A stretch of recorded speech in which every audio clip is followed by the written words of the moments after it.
प्रभु बहुत वड्डी बरकत होवे। मेरे अजीजों और सारे सुनने वाले भाई बहनों, तुसी जो वचन की प्यास रखते हो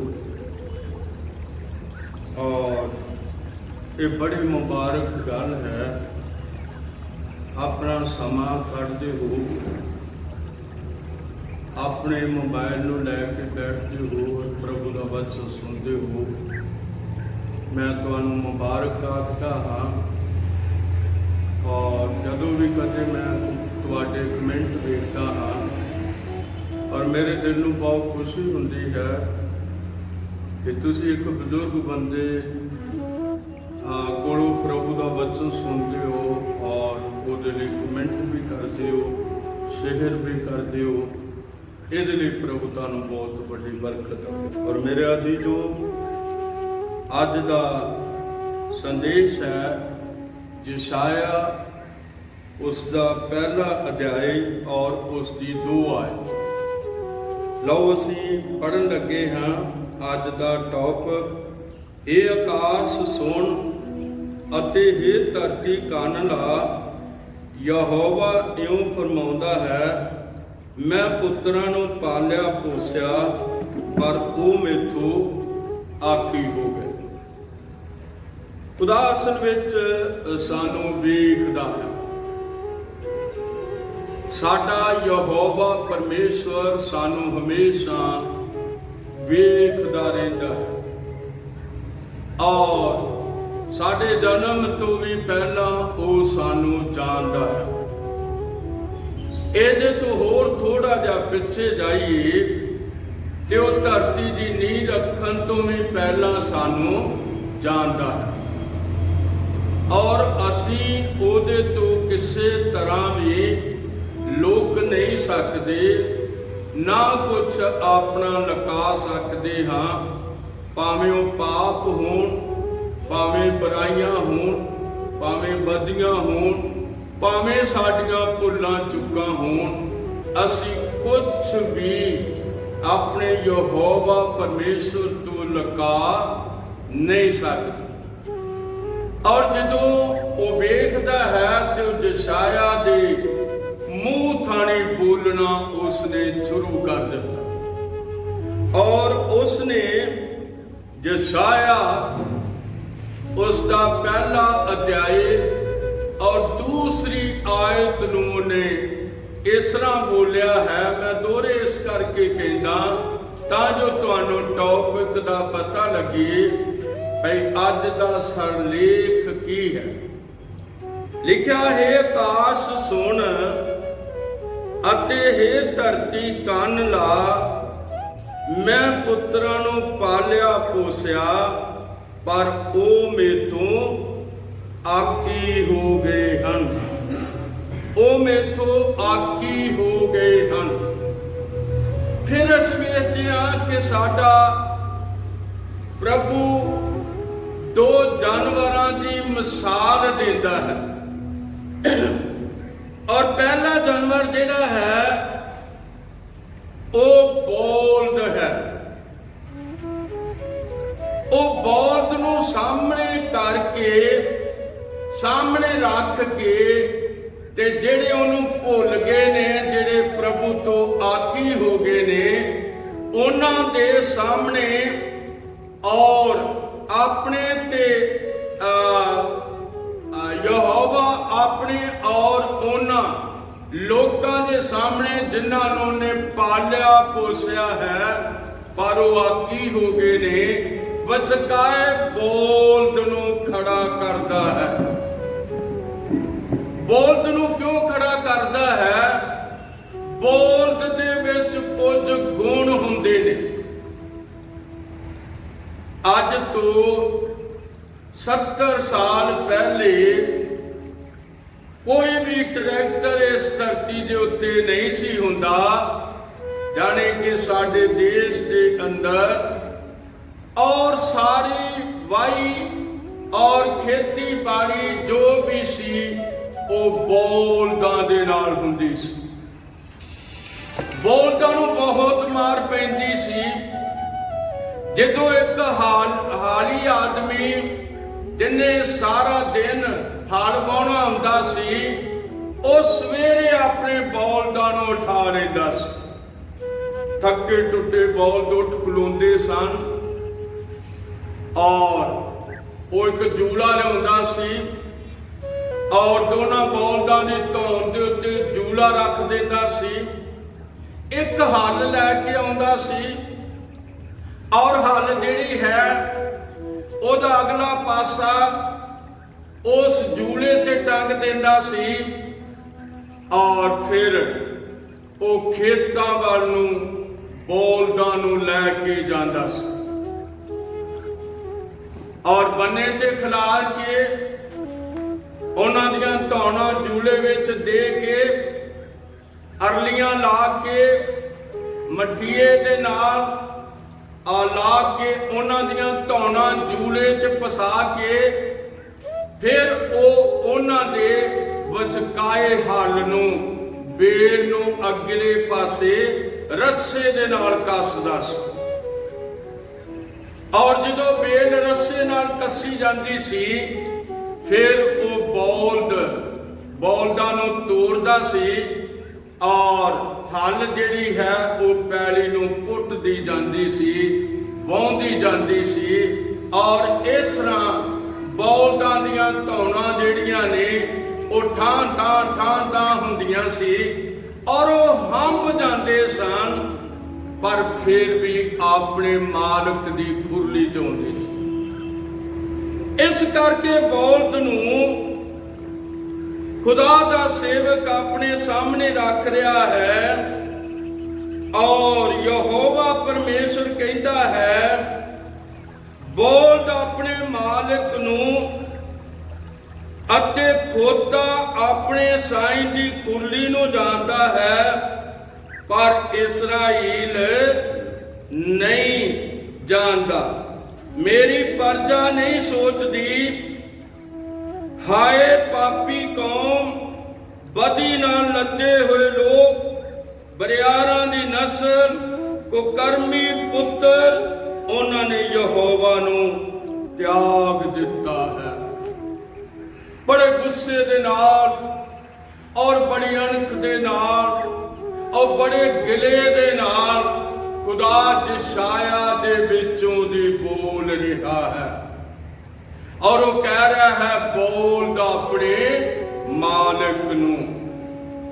ਜਦੋਂ ਬਲਦ ਪੈਲੀ ਵਾਹ ਚੁੱਕਦੇ ਨੇ ਔਰ ਹਲ ਉਹਨਾਂ ਦੇ ਉੱਤੇ ਰੱਖ ਕੇ ਜੂਲੇ ਦੇ ਉੱਤੇ ਤੇ ਉਹ ਤੋੜ ਦਿੰਦਾ ਹੈ ਔਰ ਉਹ ਵਿਚਾਰੇ ਥੱਕੇ ਟੁੱਟੇ ਉਹ ਮਾਲਕ ਦੇ ਗੇਟ ਵਿੱਚ ਲੰਘ ਜਾਂਦੇ ਨੇ ਔਰ ਜਿੱਥੇ ਉਹ ਖਲੋਂਦੇ ਨੇ ਉੱਥੇ ਉਹ ਜਾ ਕੇ ਖਲੋ ਜਾਂਦੇ। ਹੁਣ ਨੰਬਰ 2 ਖੋਤੇ ਦਾ ਆਉਂਦਾ ਹੈ। ਖੋਤਾ ਜਿਹੜਾ ਹੈ ਇਹਨੂੰ ਵੀ ਸਾਡੇ ਪ੍ਰਭੂ ਯਹੋਵਾ ਨੇ ਇਹਨੂੰ ਵੀ ਆਂਦਾ ਹੈ ਔਰ ਉਹ ਕਹਿੰਦਾ ਹੈ, ਖੋਤਾ ਆਪਣੇ ਸਾਈਂ ਦੀ ਖੁਰਲੀ ਨੂੰ ਜਾਣਦਾ ਹੈ। ਖੋਤੇ ਦੇ ਧੌਣ ਦੇ ਉੱਤੇ ਕੁਝ ਨਹੀਂ ਰੱਖਿਆ ਜਾਂਦਾ, ਪਰ ਉਹਦਾ ਲੱਕ ਜਿਹੜਾ ਹੁੰਦਾ ਹੈ ਉਹਦੇ ਉੱਤੇ ਭਾਰ ਲੱਦ ਕੇ, ਮਿੱਟੀ ਲੱਦ ਕੇ, ਇੱਟਾਂ ਲੱਦ ਕੇ ਔਰ ਬਜਰੀ ਲੱਦ ਕੇ ਸਾਰੀ ਦਿਹਾੜੀ ਖੋਤਾ ਵਿਚਾਰਾ ਮਾਲਕ ਦੇ ਆਖੇ ਲੱਗ ਕੇ ਔਰ ਕੰਮ ਕਰਦਾ ਰਹਿੰਦਾ ਔਰ ਫਿਰ ਉਸ ਨੂੰ ਜਦੋਂ ਛੱਡ ਦਿੱਤਾ ਜਾਂਦਾ ਹੈ ਤੇ ਉਹ ਵਿਚਾਰਾ ਮੂੰਹ ਮਾਰਦਾ ਹੈ, ਖਾਣ ਨੂੰ ਕੁਝ ਲੱਭਦਾ ਹੈ, ਪਰ ਸਾਈਂ ਦੀ ਖੁਰਲੀ ਨਹੀਂ ਛੱਡਦਾ, ਆਪਣੇ ਮਾਲਕ ਦੀ ਖੁਰਲੀ ਨਹੀਂ ਛੱਡਦਾ, ਕਿਉਂਕਿ ਉਹਨੂੰ ਪਤਾ ਹੁੰਦਾ ਹੈ ਕਿ ਇੱਥੇ ਮੈਂ ਰਹਿੰਦਾ ਹਾਂ। ਪਰ ਖੁਦਾ ਬੜੇ ਗਿਲੇ ਨਾਲ ਕਹਿੰਦਾ ਹੈ, ਉਹ ਕਹਿੰਦਾ ਹੈ, ਏ ਆਕਾਸ਼ ਸੁਣ, ਅਤੇ हे ਧਰਤੀ ਕੰਨ ਲਾ, ਯਹੋਵਾ ਇਉਂ ਫਰਮਾਉਂਦਾ ਹੈ, ਮੈਂ ਪੁੱਤਰਾਂ ਨੂੰ ਪਾਲਿਆ ਪੋਸਿਆ, ਪਰ ਉਹ ਮੇਰੇ ਕੋਲੋਂ ਆਕੀ ਹੋ ਗਏ ਹਨ। ਅੱਜ ਦੁਨੀਆ ਦੇ ਉੱਤੇ ਕਿੰਨੇ ਲੋਕ ਰੱਬ ਤੋਂ ਬੇਮੁਖ ਤੁਰੇ ਫਿਰਦੇ ਨੇ। ਪ੍ਰਭੂ ਯਹੋਵਾ ਉਹਨਾਂ ਦੇ ਲਈ ਸੂਰਜ ਚਾੜਦਾ ਹੈ, ਉਹ ਹਵਾ ਵਗਾਉਂਦਾ ਹੈ, ਉਹਨਾਂ ਦੇ ਆਰਾਮ ਕਰਨ ਲਈ ਉਹ ਰਾਤ ਉਹਨਾਂ ਦੇ ਉੱਤੇ ਪਾਉਂਦਾ ਹੈ। ਪਰ ਅਸੀਂ ਦੇਖਦੇ ਹਾਂ ਫਿਰ ਵੀ ਲੋਕ ਉਸ ਸਿਰਜਣਹਾਰੇ ਸਾਡੇ ਖੁਦਾਵੰਦ ਯਿਸੂ ਮਸੀਹ ਦੀ ਕੋਈ ਪਰਵਾਹ ਤਾਕਰ ਨਹੀਂ ਕਰਦੇ। ਪ੍ਰਭੂ ਤੁਹਾਨੂੰ ਬਹੁਤ ਵੱਡੀ ਕਿਰਪਾ ਦੇਵੇ। ਕਿਤੇ ਕਿਤੇ ਬਾਈਬਲ ਦੇ ਅੰਦਰ ਸਾਡਾ ਯਹੋਵਾ ਪਰਮੇਸ਼ਰ ਮਨੁੱਖਾਂ ਦੇ ਨਾਲ ਬਹੁਤ ਸਾਰਾ ਗਿਲਾ ਕਰਦਾ ਹੈ। ਮੂੰਹ ਭਾਵੇਂ ਨਬੀ ਦਾ ਹੁੰਦਾ ਹੈ, ਪਰ ਬੋਲਣ ਵਾਲਾ ਸਾਡਾ ਖੁਦਾ ਹੈ, ਕਿਉਂਕਿ ਉਸਨੇ ਪੁੱਤਰਾਂ ਨੂੰ ਪਾਲਿਆ ਪੋਸਿਆ ਹੈ। ਅਸੀਂ ਵੇਖਦੇ ਹਾਂ ਜਦੋਂ ਗੱਲ ਕਰ ਰਿਹਾ ਸੀ ਜਿਰਮੀਆਂ ਦੇ ਨਾਲ, ਆਪਣੀ ਜਾਨ ਪਹਿਚਾਨ ਦੇ ਰਿਹਾ ਸੀ ਯਹੋਵਾ ਪਰਮੇਸ਼ਰ। ਔਰ ਜਦੋਂ ਜਿਰਮੀਆਂ ਜਿਹੜਾ ਸੀ ਉਹਨੂੰ ਖੁਦਾ ਨੇ ਵੱਖਰੇ ਕਰ ਲਿਆ ਤੇ ਉਹਨੂੰ ਦੱਸਿਆ, ਜਦੋਂ ਗੱਲ ਸਮਝਣ ਜੋਗਾ ਹੋ ਗਿਆ ਔਰ ਖੁਦਾ ਤੇ ਆਖੇ ਲੱਗਣ ਜੋਗਾ ਹੋ ਗਿਆ, ਔਰ ਫਿਰ ਉਸਨੇ ਜਿਰਮੀਆਂ ਨੂੰ ਦੱਸਿਆ। ਜਿਰਮੀਆਂ ਪਹਿਲੇ ਬਾਬ ਦੀ 5 ਆਇਤ ਵਿੱਚ ਉਹ ਜਿਰਮੀਆਂ ਨਾਲ ਗੱਲਾਂ ਕਰੀ ਜਾ ਰਿਹਾ ਹੈ। ਜ਼ਮੀਨ ਅਤੇ ਆਸਮਾਨ ਦਾ ਮਾਲਕ ਉਹ ਕਹਿ ਰਿਹਾ ਹੈ, ਇਸ ਤੋਂ ਪਹਿਲਾਂ हे ਜਿਰਮੀਆ, ਇਸ ਤੋਂ ਪਹਿਲਾਂ ਕਿ ਮੈਂ ਤੈਨੂੰ ਢਿੱਡ ਵਿੱਚ ਸਾਜਿਆ, ਤੇਰੀ ਮਾਂ ਦੇ ਢਿੱਡ ਵਿੱਚ ਤੈਨੂੰ ਸਾਜਿਆ, ਮੈਂ ਤੈਨੂੰ ਜਾਣਦਾ ਸਾਂ। ਪਰ ਮੇਰੇ ਅਜ਼ੀਜ਼ੋ, ਕੀ ਇਹ ਗੱਲ ਜਿਰਮੀਆ ਨਾਲ ਹੀ ਆ? ਨਹੀਂ, ਇਹ ਗੱਲ ਮੇਰੇ ਅਤੇ ਤੁਹਾਡੇ ਨਾਲ ਵੀ ਹੈ। ਮੈਂ ਤੁਹਾਡੇ ਸਾਹਮਣੇ ਜ਼ਬੂਰ 139 ਦੀ 13 ਆਇਤ ਰੱਖਣ ਲੱਗਿਆ ਹਾਂ। ਔਰ ਜੇ ਤੁਸੀਂ ਸੁਣੋ ਤੇ ਮੈਨੂੰ ਬਹੁਤ ਖੁਸ਼ੀ ਹੋਵੇਗੀ। ਜ਼ਬੂਰ 139 ਦੀ 13 ਆਇਤ, ਇੱਥੇ 39-13 ਆਇਤ ਦੇ ਵਿੱਚ ਉਹ ਕਹਿ ਰਿਹਾ ਹੈ, ਤੂੰ ਤਾਂ ਮੇਰੇ ਅੰਦਰਲੇ ਅੰਗ ਰਚੀ। ਕੀ ਅਸੀਂ ਪ੍ਰਭੂ ਨੂੰ ਸੁਣ ਸਕਦੇ ਹਾਂ? ਸਾਡੇ ਅੰਦਰਲੇ ਅੰਗ, ਸਾਡੇ ਬਾਹਰਲੇ ਅੰਗ ਕਿੰਨੇ ਰਚੇ ਨੇ? ਸੁਣੋ ਪ੍ਰਭੂ ਦੇ ਵਚਨ ਦੇ ਅੰਦਰੋਂ ਲਿਖਿਆ, ਤੂੰ ਤਾਂ ਮੇਰੇ ਅੰਦਰਲੇ ਅੰਗ ਰਚੇ, ਤੂੰ ਮੇਰੀ ਮਾਂ ਦੀ ਕੁੱਖ ਵਿੱਚ ਮੈਨੂੰ ਢੱਕਿਆ। ਮੈਂ ਤੇਰਾ ਧੰਨਵਾਦ ਕਰਾਂਗਾ, ਕਿਉਂ ਜੋ ਮੈਂ ਭਿਆਨਕ ਰੀਤੀ ਹਾਂ, ਰੀਤੀ ਅਤੇ ਅਚਰਜ, ਤੇਰੇ ਕੰਮ ਅਚਰਜ ਹਨ ਅਤੇ ਮੇਰੀ ਜਾਨ ਖੂਬ ਜਾਣਦੀ ਹੈ। ਮੇਰੀਆਂ ਹੱਡੀਆਂ ਤੇਥੋਂ ਲੁਕੀਆਂ ਹੋਈਆਂ ਨਹੀਂ ਸਨ। ਜਦ ਮੈਂ ਗੁਪਤ ਵਿੱਚ ਬਣਾਇਆ ਜਾਂਦਾ ਅਤੇ ਧਰਤੀ ਦੇ ਹੇਠਲਿਆਂ ਥਾਵਾਂ ਵਿੱਚ ਮੇਰਾ ਕਸੀਦਾ ਕੱਢੀਦਾ ਸੀ। ਤੇਰੀਆਂ ਅੱਖਾਂ ਨੇ ਮੇਰੇ ਬਡੌਲ ਮਲਬੇ ਨੂੰ ਵੇਖਿਆ ਅਤੇ ਤੇਰੀ ਪੋਥੀ ਵਿੱਚ ਉਹ ਸਭ ਲਿਖੇ ਗਏ ਅਤੇ ਦਿਨ ਮਿੱਥੇ ਗਏ।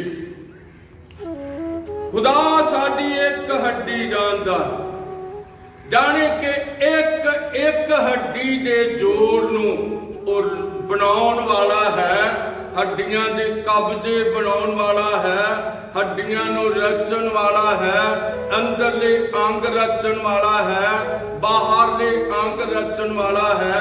ਇਸੇ ਕਰਕੇ ਯਹੋਵਾ ਪਰਮੇਸ਼ਰ ਜ਼ਬੂਰ 139 ਦੀ 13 ਆਇਤ ਦੇ ਅੰਦਰ ਖੁਦਾ ਦਾ ਸੇਵਕ ਆਪਣੇ ਪਰਮੇਸ਼ਰ ਨੂੰ ਕਹਿੰਦਾ ਹੈ, ਤੂੰ ਤਾਂ ਮੇਰੇ ਅੰਦਰਲੇ ਅੰਗ ਰਚੀ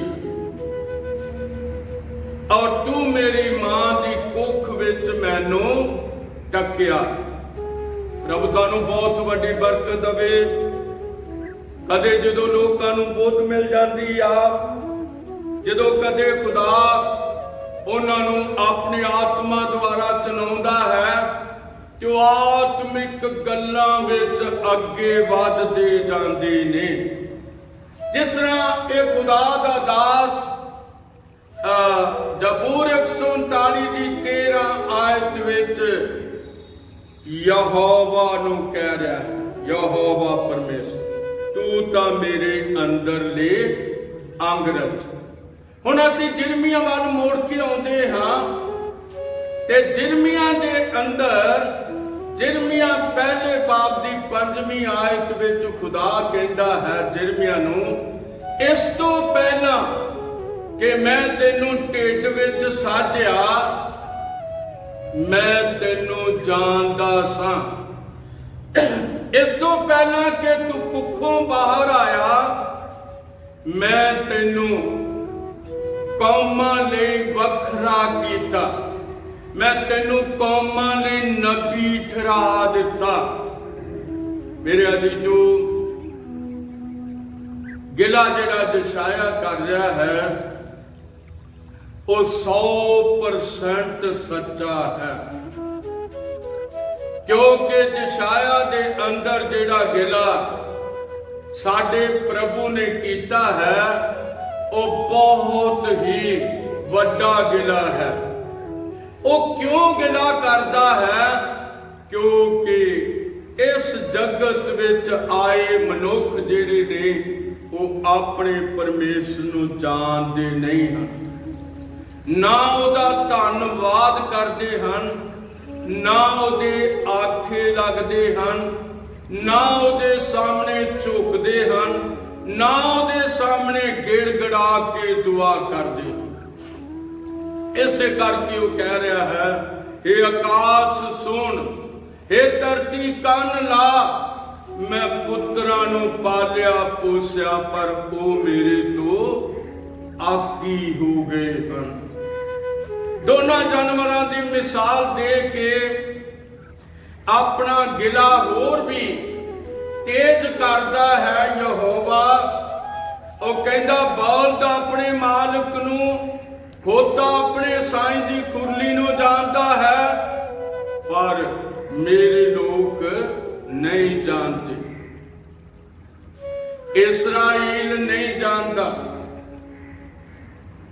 ਔਰ ਮੇਰੀ ਕੌਮ ਨਹੀਂ ਸੋਚਦੀ। ਬਦੀ ਨਾਲ ਭਰੇ ਹੋਏ ਲੋਕ, ਬਰਿਆਰਾਂ ਦੀ ਨਸਲ ਜਿਨ੍ਹਾਂ ਨੇ ਯਹੋਵਾ ਨੂੰ ਛੱਡ ਦਿੱਤਾ। ਮੇਰੇ ਅਜ਼ੀਜ਼ੋ, ਜਿੱਥੇ ਵਚਨ ਇਸਰਾਈਲ ਦੇ ਕੋਲ ਸੀ, ਮੈਂ ਤੁਹਾਡੇ ਲਈ ਹੱਥ ਉਠਾ ਕੇ ਕਹਿਣਾ, ਉਹੋ ਹੀ ਬਾਈਬਲ ਅੱਜ ਤੁਹਾਡੇ ਕੋਲ ਹੈ। ਔਰ ਜੇ ਉਹੀ ਬਾਈਬਲ ਮੇਰੇ ਤੁਹਾਡੇ ਕੋਲ ਹੈ ਤੇ ਬਾਈਬਲ ਨੂੰ ਪੜ੍ਹਨ ਦੇ ਲਈ, ਬਾਈਬਲ ਦੇ ਆਖੇ ਲੱਗਣ ਦੇ ਲਈ ਔਰ ਬਾਈਬਲ ਨੂੰ ਪੜ੍ਹਨ ਦੇ ਲਈ ਔਰ ਖੁਦਾ ਦੇ ਅੱਗੇ ਝੁਕਣ ਦੇ ਲਈ ਅੱਜ ਅਸੀਂ ਜ਼ਿੰਮੇਵਾਰ ਹਾਂ, ਕੋਈ ਦੂਸਰਾ ਜ਼ਿੰਮੇਵਾਰ ਨਹੀਂ ਹੈ। ਸਾਨੂੰ ਆਪਣੇ ਪਰਮੇਸ਼ਵਰ ਦੇ ਸਾਹਮਣੇ ਝੁਕ ਜਾਣਾ ਚਾਹੀਦਾ ਹੈ। ਔਰ ਮੈਂ ਕਹਿ ਸਕਦਾ ਹਾਂ, ਵਚਨ ਮੇਰਾ ਨਹੀਂ, ਲਿਖਤਾਂ ਜਿਹੜੀਆਂ ਨੇ ਉਹ ਯਹੋਵਾ ਪਰਮੇਸ਼ਵਰ ਦੀ ਆਤਮਾ ਦੀਆਂ ਹਨ। ਔਰ ਜਦੋਂ ਇਹ ਲਿਖਤਾਂ ਪੜ੍ਹੀਆਂ ਜਾਂਦੀਆਂ ਨੇ ਸਾਡਾ ਦਿਲ ਜਿਹੜਾ ਹੈ ਉਹ ਸ਼ਰਮਸਾਰ ਹੁੰਦਾ ਹੈ ਕਿ ਖੁਦਾ ਨੇ ਸਾਨੂੰ ਪਾਲਿਆ ਪੋਸਿਆ, ਪਰ ਉਹਨੂੰ ਸਾਡੇ ਉੱਤੇ ਕਿੰਨਾ ਗਿਲਾ ਹੈ, ਕਿੰਨਾ ਗਿਲਾ ਹੈ। ਔਰ ਫਿਰ ਉਹ ਕਹਿੰਦਾ ਹੈ ਕਿ ਇੱਕ ਗੱਲ ਉਹ ਫਿਰ ਕਹਿੰਦਾ ਹੈ, ਔਰ ਝਿੜਕ ਕੇ ਝੰਬ ਕੇ ਫਿਰ ਉਹ ਇੱਕ ਗੱਲ ਕਹਿੰਦਾ ਹੈ ਜਿਹੜੀ ਮੈਂ ਤੁਹਾਡੇ ਸਾਹਮਣੇ ਫਿਰ ਪੜ੍ਹਨੀ ਚਾਹੁੰਦਾ ਹਾਂ। ਔਰ ਆਓ ਅਸੀਂ ਪੜ੍ਹਦੇ। तो लिखा है कि हाय पापी कौम, बदीना लदे हुए लोग, बरियारां दी नस्ल, कुकर्मी पुत्र, उन्होंने यहोवा नूं त्याग दिता है। उन्होंने इसराइल दे पवित्र पुरख नूं तुच्छ जाता, वो उके ही बेमुख हो गए हन, वो उके ही बेमुख हो गए हन। अज दा युग किस तरह दा हो गया है, किस तरह लोग अज परमेश्वर तो बेमुख होए तुरे फिरते हैं। और लिखा है कि वचन कहता है 14 आयत, तुहाडियां अमस्या अते तुहाडे मिथे होए परबां तो मेरे जी नूं सोग है, मेरे जी नूं सोग आउंदा है। ਉਹ ਮੇਰੇ ਲਈ ਖੇਚਲ ਕਰਦੇ ਹਨ, ਚੁੱਕਦੇ ਚੁੱਕਦੇ ਮੈਂ ਥੱਕ ਗਿਆ ਹਾਂ, ਚੁੱਕਦੇ ਚੁੱਕਦੇ ਮੈਂ ਥੱਕ ਗਿਆ। ਜਦ ਤੁਸੀਂ ਆਪਣੇ ਹੱਥ ਅੱਡੋਗੇ ਤਾਂ ਮੈਂ ਤੁਹਾਥੋਂ ਆਪਣੀ ਅੱਖ ਮੀਟ ਲਵਾਂਗਾ। ਨਾਲੇ ਭਾਵੇਂ ਤੁਸੀਂ ਕਿੰਨੀ ਪ੍ਰਾਰਥਨਾ ਕਰੋ ਮੈਂ ਨਹੀਂ ਸੁਣਾਂਗਾ। ਤੁਹਾਡੇ ਹੱਥ ਲਹੂ ਨਾਲ ਭਰੇ ਹੋਏ ਹਨ, ਤੁਸਾਂ ਦੂਸਰਿਆਂ ਦੇ ਖੂਨ ਕੀਤੇ ਹੋਏ ਹਨ, ਤੁਸਾਂ ਉਹਨਾਂ ਨੂੰ ਧਰਤੀ ਤੋਂ ਮਿਟਾ ਦਿੱਤਾ ਹੋਇਆ ਹੈ। ਤੁਸੀਂ ਉਹਨਾਂ ਦਾ ਸਮਾਂ, ਉਹਨਾਂ ਨੂੰ ਕਤਲ ਕਰਕੇ ਉਹਨਾਂ ਦਾ ਸਮਾਂ ਖਤਮ ਕਰ ਦਿੱਤਾ ਹੋਇਆ ਹੈ। खुदा इस्राएल नूं कह रहा है। और फिर वो कह रहा है कि जद तुसी लिखा मैं नहीं सुनागा, तुहाडे हाथ लहू नाल भरे हुए हैं। नहाओ, अपने आप नूं पाक करो, अपने बुरे कम्मां नूं मेरियां अखां दे अगों दूर करो, बुराई नूं छड्डो, नेकी नूं सिखो, न्यों नूं पालो, जालम नूं सिद्धा करो, यतीम दा न्याय करो, विधवा दा मुकदमा लड़ो। आओ असी सलाह करिए।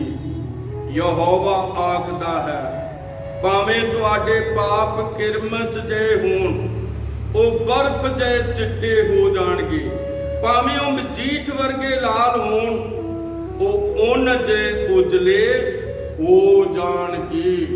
ਇਹ ਕਦੋਂ ਹੋਵੇਗਾ?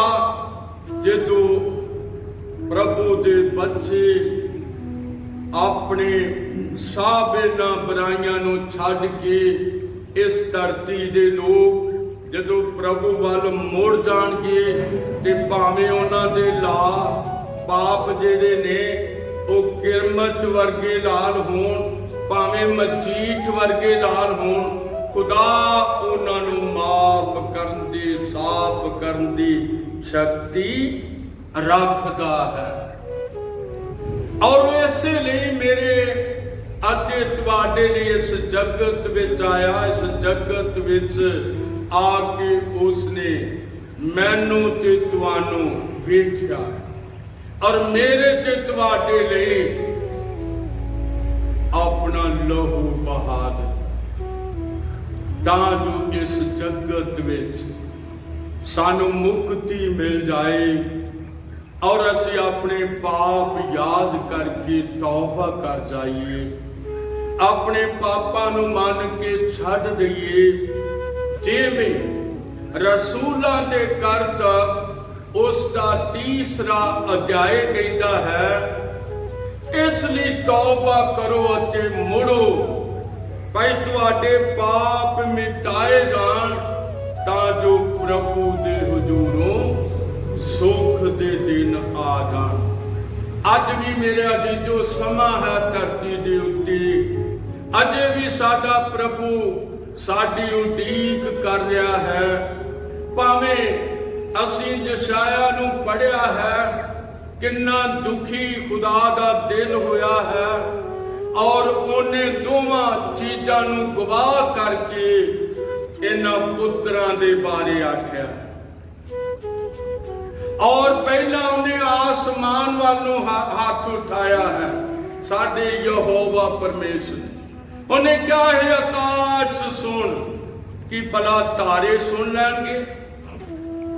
ਨਹੀਂ, ਆਕਾਸ਼ ਵਿੱਚ ਜਿਹੜੀਆਂ ਲੱਖਾਂ ਫੌਜਾਂ ਨੇ ਦੂਤਾਂ ਦੀਆਂ, ਉਹ ਉਹਨਾਂ ਵੱਲ ਸਾਰਾ ਕਰ ਰਿਹਾ ਹੈ। ਇਹ ਆਕਾਸ਼ ਸੁਣ, ਤੇ ਧਰਤੀ ਨੂੰ ਫਿਰ ਕਹਿ ਰਿਹਾ, ਧਰਤੀ ਆਪਣਾ ਕੰਨ ਲਾ, ਮੈਂ ਪੁੱਤਰਾਂ ਨੂੰ ਪਾਲਿਆ ਪੋਸਿਆ, ਪਰ ਉਹ ਮੈਥੋਂ ਆਕੀ। ਖੁਦਾ ਤੁਹਾਨੂੰ ਬਹੁਤ ਵੱਡੀ ਬਰਕਤ ਦੇਵੇ। ਜੇ ਕੋਈ ਬੱਚਾ ਆਪਣੇ ਮਾਂ-ਬਾਪ ਦੇ ਅੱਗੇ ਆਕੀ ਹੋ ਜਾਏ, ਤੇ ਮਾਂ-ਬਾਪ ਦਾ ਦਿਲ ਕਿੰਨਾ ਦੁਖੀ ਹੋਵੇਗਾ, ਕਿੰਨਾ ਪਰੇਸ਼ਾਨ ਹੋਵੇਗਾ, ਕਿੰਨੀ ਟੈਨਸ਼ਨ ਵਿੱਚ ਮਾਂ-ਬਾਪ ਚਲੇ ਜਾਣਗੇ। ਪਰ ਜੇ ਅਸੀਂ ਸਿਰਜਣਹਾਰੇ ਨੂੰ, ਜਿਨ੍ਹਾਂ ਸਾਡੇ ਅੰਦਰਲੇ ਅੰਗ ਰਚੀ, ਬਾਹਰਲੇ ਅੰਗ ਰਚੀ, ਸਾਡੀ ਮਾਂ ਦੀ ਕੁੱਖ ਵਿੱਚ ਸਾਨੂੰ ਟਕਿਆ, ਔਰ ਸਾਡੀਆਂ ਸਾਰੀਆਂ ਹੱਡੀਆਂ ਨੂੰ ਉਹ ਜਾਣਦਾ ਹੈ, ਅਸੀਂ ਉਹਦੇ ਤੋਂ ਲੁਕੇ ਹੋਏ ਨਹੀਂ ਹਾਂ। ਉਹ ਸਾਡਾ ਯਹੋਵਾ ਪਰਮੇਸ਼ਰ ਕਿੰਨਾ ਦੁਖੀ ਹੋਵੇਗਾ ਜੇ ਅਸੀਂ ਆਪਣੀ ਮਰਜ਼ੀ ਕਰਾਂਗੇ। ਔਰ ਸਾਨੂੰ ਕਦੇ ਵੀ ਆਪਣੀ ਮਰਜ਼ੀ ਨਹੀਂ ਕਰਨੀ ਚਾਹੀਦੀ। ਜਦ ਸਾਡੇ ਕੋਲ ਬਾਈਬਲ ਹੈ, ਤੇ ਸਾਨੂੰ ਇਸ ਬਾਈਬਲ ਦੇ ਨੇੜੇ ਹੋ ਜਾਣਾ ਚਾਹੀਦਾ ਹੈ। ਔਰ ਜਿਹੜਾ ਬਾਈਬਲ ਦਾ ਪਰਮੇਸ਼ਰ ਹੈ, ਉਹ ਸਾਨੂੰ ਮਾਫ ਕਰ ਦੇਣ ਦੀ ਸ਼ਕਤੀ ਰੱਖਦਾ ਹੈ। ਇਸ ਕਰਕੇ ਵਚਨ ਕਹਿੰਦਾ ਹੈ, ਇਹ ਆਕਾਸ਼ ਸੁਣ, ਇਹ ਧਰਤੀ ਕੰਨ ਲਾ। ਔਰ ਇਹਨਾਂ ਨੂੰ ਗਵਾਹ ਕਰਕੇ ਕਹਿ ਰਿਹਾ ਹੈ। ਫਿਰ ਉਹ ਬੌਲਦ ਤੇ ਖੋਤੇ ਨੂੰ ਗਵਾਹ ਕਰਕੇ ਕਹਿ ਰਿਹਾ ਹੈ। ਇਹ ਕਿਸ ਤਰ੍ਹਾਂ ਆਪਣੇ ਮਾਲਕ ਨੂੰ ਜਾਣਦੇ ਨੇ, ਇਹ ਕਿਸ ਤਰ੍ਹਾਂ ਖੋਤਾ ਆਪਣੇ ਸਾਈਂ ਦੀ ਕੁਰਲੀ ਨੂੰ ਜਾਣਦਾ ਹੈ, ਪਰ ਮੇਰੇ ਲੋਕ ਨਹੀਂ ਜਾਣਦੇ। ਔਰ ਮੇਰੇ ਭਾਈ ਲੋਗੋ, ਅੱਖਾਂ ਨੂੰ ਬੰਦ ਕਰੀਏ ਔਰ ਦੁਆ ਕਰੀਏ।